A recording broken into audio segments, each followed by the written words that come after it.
Yeah. Okay. So you guys have done the animal project, I assume, in biology. So it's kind of like the main big research project that you've done thus far, no doubt. You'll have the JRP this year, but I kind of compare this Bioethics Research Binder to those two projects. Except what's cool about it is that it's like a multidisciplinary project. So you pick a bioethical topic or issue. I personally did stem cell research, and then you explore in different databases that ODOUT has articles that are related to like the legislative implications of it, the social aspects, the bioethical issues involved. So all of like picking from all of these different areas and then creating this big binder with all of those articles that you find. And then as you're looking for those like different articles related to your topic, you'll also kind of develop your own opinion about your stance on this issue. So some examples of presentations that people did in my class last year were like HIV and AIDS, I think was one of them, gene therapy, let's see, birth control, abortion, that kind of thing. I think Ms. Sideco was saying you'll be talking a lot about abortion in your class, so you might not have that as an option to pick, but I'll pass this around to give you an idea of what your binder will end up looking like. So last year we had to find 30 different articles and then create this annotated bibliography, which I'll scroll through right here. And Miss Counts, when you meet with her, she'll kind of explain how to make this. But you guys have obviously done lots of bibliographies for English class. They're super fun. EasyBib was like my go-to for everything. But so you like create your citation, and then below it, like probably in 2, 3, or 4 sentences, you kind of just summarize what are the main points of the article. So, for example, this first one, since my whole thing was about stem cells, this was a more like scientific geared article. So it talked about like the actual facts biologically about these stem cell lines and why they're important.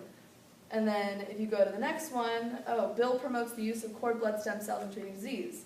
So what would you guys consider this like subject area of this article? Political? Yeah, like political, yeah, informative, more like legal, related to legislation, that kind of thing. Let's see the next one. So this one is biotechnology from opposing viewpoints and context. So I think this one had to do with looking at the benefits and the downsides of stem cell research from a scientific perspective. And what'll be interesting for you guys is that you'll be given an issue, say it's stem cell research, and from a scientific perspective, it's like, what's wrong with this? I mean, you're helping cure all these diseases by using stem cells, which I'll talk about more in my presentation, but like, why would people be against stem cell research? But then you look at, say, an ethical journal from a Catholic point of view, and they say, no, human life begins at conception. So an embryo, by taking stem cells from an embryonic cell, that's destroying human life. So then you can kind of see from that side, oh, I understand why people would be against this. So I'll give my presentation for you guys, or just kind of go over it shortly. So you're going to get up after making your whole binder in front of your class and talk for like 5 or 10 minutes about your topic. And so I started out by talking about stem cells from a scientific viewpoint. So the difference between embryonic stem cells, adult stem cells, that kind of thing. So I'm going to play teacher for a little bit. Embryonic stem cells are derived from cells during fertilization, and they're pluripotent, so they can give rise to all different types of cells in the body. So you can take an embryonic stem cell, we were talking about this last class, oftentimes from fetuses that have been aborted, and that's where kind of the ethical problem comes in with this. You can take that stem cell and put it, say, in bone marrow that's been like deteriorated, or say it's been undergone cancer treatment or something, and then that embryonic stem cell can turn into a bone marrow cell. So it has like the power to become anything. And it can also self-renew, so it can divide through like meiosis and mitosis and all that stuff over and over and over again to produce billions of cells.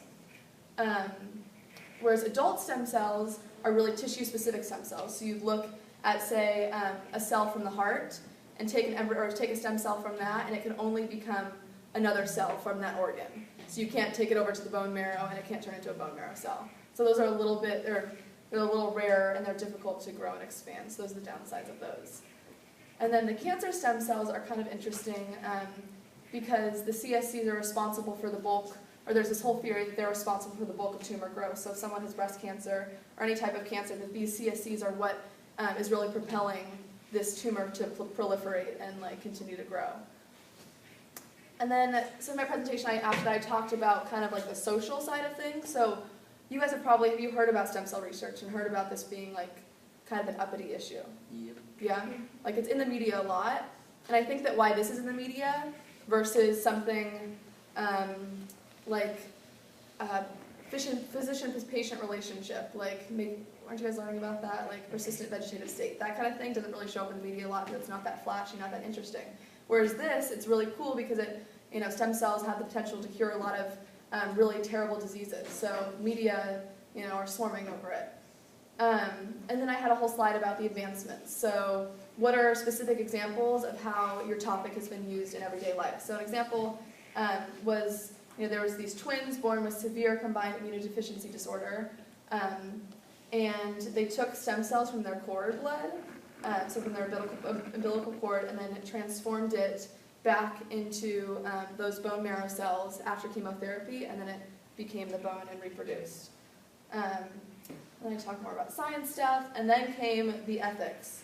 So this is where things get kind of controversial. So you have all of these different religions, and I talked about their viewpoint on them. So the Catholic answer is no, human life begins at conception, therefore stem cells from embryos cannot be used.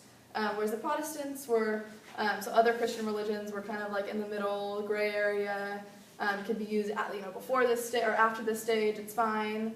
Whereas the Muslim answer, and the Hindu answer and the Jewish answer, they all kind of vary. So it'll be interesting to see, you think from this religious perspective, oh, it's just a religion, they're just in church, they're just following the Bible or following whatever their teachings are, that they're going to be against something like this. But, you see an example like the Hindu answer is, yes, it's justifiable because research can lead to achieving better adult health. And the Hindus are all about having a goal for adults to move closer to God. So it really brings in their own personal values into the equation too. And then I talked about more ethical considerations, and then usually with most topics, politics will come into it too. So with stem cells, President Bush in 2001 announced a plan to fund stem cell research on existing embryonic stem cell lines only, but he wanted to ban the use of other stem cell acts for the future. And whereas President Obama, coming from the Democratic side, was like, no, this is a great advancement in science, Americans want to be on top of this, so I want to back it. So it was interesting to kind of read articles about that too. And then I had a little sum up page, and the end. And this is a really interesting story. So this girl, she was born without a trachea, and you need a trachea to breathe, so she wasn't going to be able to live. But they took, I keep forgetting the word. Synthetic. A synthetic trachea, and then took stem cells and wrapped them around it, and then let it grow in culture, and then transplanted the trachea into her throat. So kind of crazy. Just an example of what stem cells can do.